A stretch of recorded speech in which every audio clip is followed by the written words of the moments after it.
Hola a todos, soy yo, Carlos, de nuevo. Yo les voy a hablar sobre este libro. Es del autor austriaco Viktor Frankl. Se llama El hombre en busca del sentido. Editorial Herder. Y bueno, ¿por qué quiero hablar de este libro?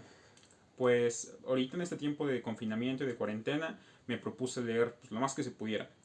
Y la verdad me di cuenta que gran parte de los libros que leía estaban relacionados con literatura, por ejemplo novelas. No leía otro tipo de libros, como pueden ser libros de finanzas personales, superación personal, psicología, historia, etcétera. No leía mucho, 100% enfocado a otros temas, más allá de la literatura. Entonces dije, pues creo que es tiempo, creo que puedo cultivar otros aspectos de mi vida personal y no solamente dedicarme a ver cosas de literatura, que no tiene nada de malo, pero quería hacer un poquito más amplio eso que leo. Y pues me decidí por buscar recomendaciones y encontré este libro que la verdad me gustó muchísimo. ¿Por qué me gustó? Bueno, les voy a hablar un poco sobre la biografía de Viktor Frankl. Es un autor austriaco, psicólogo austriaco. Nació en el año de 1905 y falleció en el año de 1997. ¿Y por qué es importante en el mundo de la psicología? Pues desarrolló una tercera escuela de Viena, que es la logoterapia. Él la desarrolló después de estar internado en los campos de concentración, específicamente el de Auschwitz. Estuvo ahí de 1942 a 1945, si no me equivoco. Y pues a partir de esta experiencia horrible que él padeció, en la cual murió su familia, murió su esposa, él desarrolló, ya venía desarrollando un trabajo importante de investigación en Austria, en Viena, pero a partir de este momento de su vida, el cual fue muy trágico, como se narra en la obra, él pudo desarrollar esta terapia de logoterapia, sí, valga la redundancia. Fue profesor en la Universidad de Viena y también tuvo la cátedra extraordinaria de logoterapia en la Universidad de San Diego, en California. Y bueno, sobre este libro, que no es muy amplio, no es muy largo, tiene 160 y tantas páginas. ¿Qué les puedo decir? Bueno, empecemos por el prefacio que lo hizo el doctor, el profesor José Benigno Freire de la Universidad de Navarra. Por cierto, es una traducción española. Creo que es una... A veces yo me salto las introducciones y los prefacios, pero en este caso creo que lo mejor es que no se haga, ya que nos da ciertas indicaciones de en qué sentido va el libro y algunos aspectos muy importantes sobre la vida de Frankl. Bueno, lo que sucede aquí es que es una narración sobre los hechos que pasaron en su estancia en el campo de concentración, pero no desde el punto de vista de la descripción como tal, por describir por describir lo que pasó en el campo, sino una narración de cómo afectaba eso que sucedía en los campos de concentración. Entonces hay que tenerlo muy bien apuntado. No es un libro que describa tal cual por el afán de describir, como podría ser Los órdenes de Hitler, sino es un libro que platica el lado psicológico de estas vivencias que las personas, que los prisioneros tuvieron en los campos de concentración. Y también, a pesar de que el autor trata de ser muy neutro, el propio José Benigno nos dice que podría ser que la neutricidad o lo neutro del autor se pierda un poco, pues porque él fue víctima de estos campos. Y bueno, es una persona también, fue un escritor, un psicólogo, que se puso a la par de otras personas muy importantes en su tiempo, como fueron Freud y Adler, psicólogos muy, muy importantes. Y bueno, la primera parte del libro trata sobre, de hecho se llama Un psicólogo en un campo de concentración, y hace una descripción de cómo vivía el psicólogo promedio y cuál era su afectación psicológica dentro de esto. Y divide esta parte, esta primera parte del libro, en el internamiento inmediato, en la adaptación al campo, así como lo que pasaba tras la liberación. Y sobre el internamiento inmediato, ¿qué nos comenta? Pues que es una situación obviamente muy difícil. Hay una selección después de salir de los trenes en los que los traían y una persona va para un lado o va para el otro. Dependiendo de a dónde se vaya, se determina si esta persona va a una cámara de gas inmediatamente o si va a estar confinado en el campo para trabajar, para trabajo arduo. Y bueno, esta fase posterior a la fase de inmediato internamiento es la fase de adaptación. En ella nos cuenta pues ya las penurias que las personas suelen pasar en estos campos. Por ejemplo, la falta de alimento, las torturas, los trabajos forzados, etcétera. Y pues ante esto, en el aspecto psicológico, algo que me llamó mucho la atención es que desarrollan algo llamado la apatía.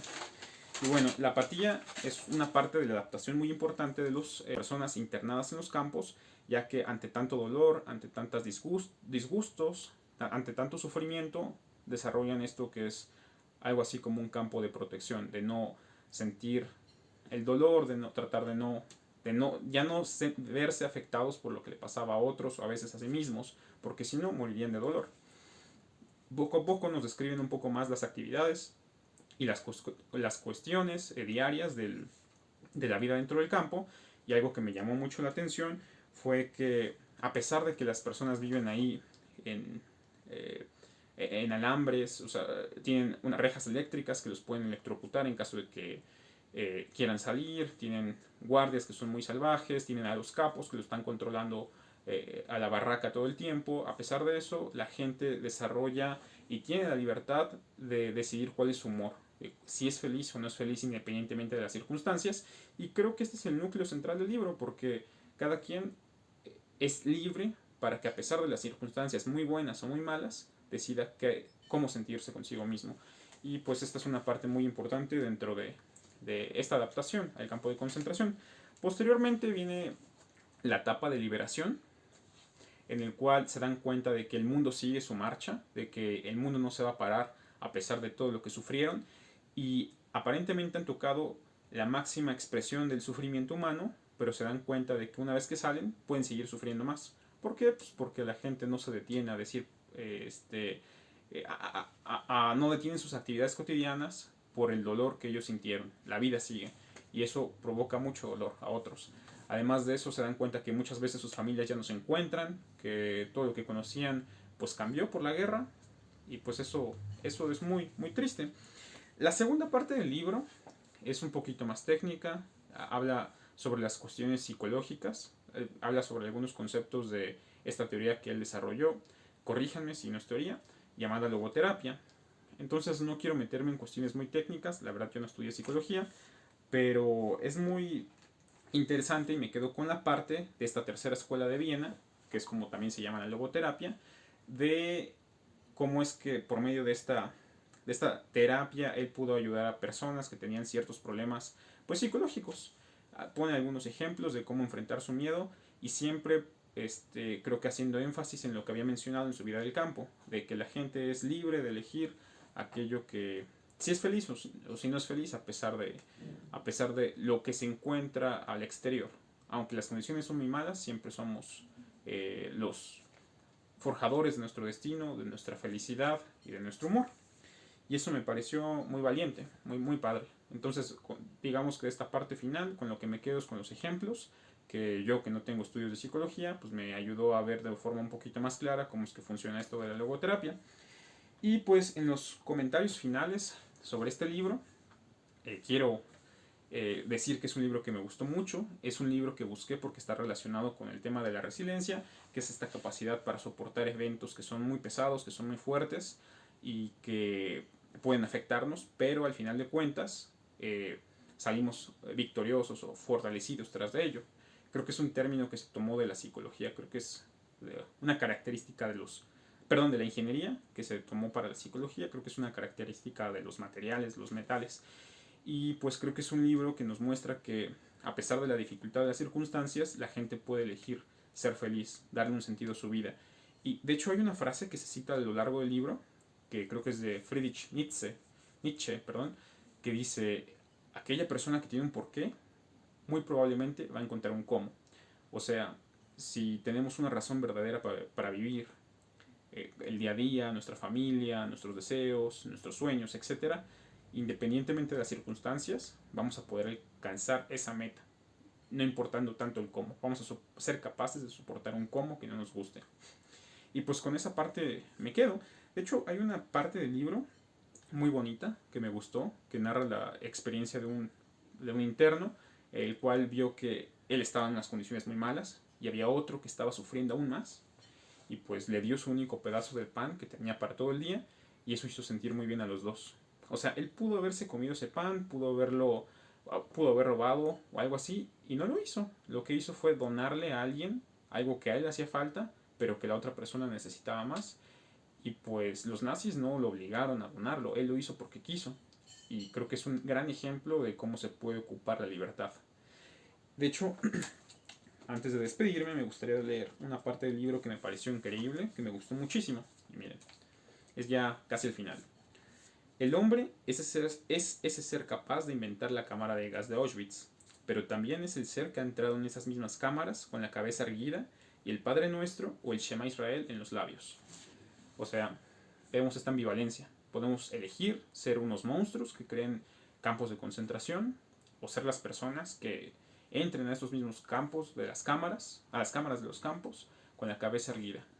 Independientemente de lo que nos está pasando, estamos orgullosos de nosotros y podemos entrar ahí, eligiendo, ocupando la libertad para llevar la vida con orgullo hasta el último momento. Eso me gustó mucho. Y bueno, es un libro, les repito, eh, más psicológico, más de autoayuda, relacionado con la resiliencia, y sin duda me gustaría escuchar qué opinan las personas que estudian psicología o tienen conocimiento sobre logoterapia al respecto. Corríjanme si me equivoqué en alguno de los términos, algunas cosas no me quedaron lo suficientemente claras respecto a las cuestiones un poquito más técnicas. Y bueno, este es el video del día de hoy. Espero que les haya gustado, espero que si les gusta también me recomienden, se suscriban y por favor, si les interesa el tema, léanlo. Lo recomiendo mucho. Es un libro que me alegró después de haberlo terminado. Y a pesar de la temática que podría ser un poquito triste, un poquito oscura, creo que me dejó con una sonrisa al final. Muchas gracias y nos vemos. Chao.